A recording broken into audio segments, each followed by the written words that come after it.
So, it should come as no surprise that Michael K. Vaughan and Roger Hotep have been talking smack about comics again. This time, preferring Marvel's continuity to that of DC Comics. Question is, was he right? Does he make a good point? Let's discuss it.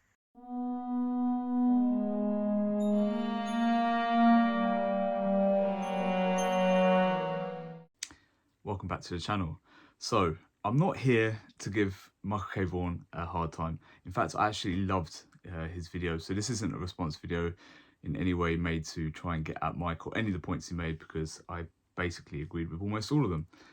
It did take him about 20 minutes to get to the point that I would have made, which was that maybe DC at some point did get it right, or got almost as close as you can get to getting a continuity of a comic book, series of a publication correct.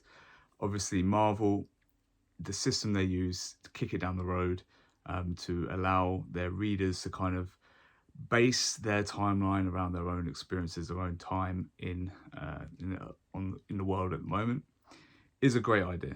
And I would have agreed with Mike up to a point, but I have to really put it out there for DC, because I believe, as he said, when they went and made Crisis on Infinite Earths, they probably came the closest anyone could have come to really establishing a framework that allowed them to be creative and allowed them to visit different versions of different characters. It is convoluted, but isn't that what we should want with comic books?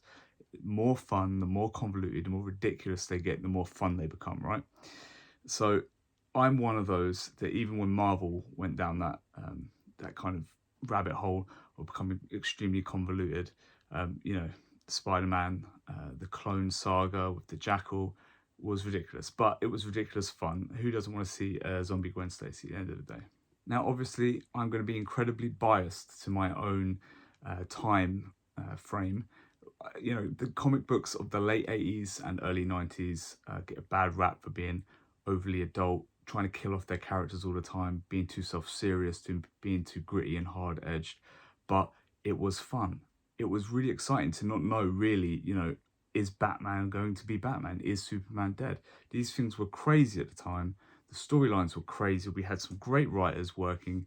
And even when, DC went all out, and the Crisis events continued to spiral and get more convoluted, I happen to think that they were excellent. And the writers they had on board, the likes of Jeff Johns, these were fantastic storylines, and it really did make you think about where the canon was going. And let's not forget, Marvel, they would never kill off any of their characters, or maybe half of their universe. They would never do that. But yeah, I just wanted to make a point in that I think there is a place for those late 80s, early 90s, hard-edged comic books, the massive battles, killing off characters. It doesn't matter if it makes sense, it's comic books, and that's what makes it fun.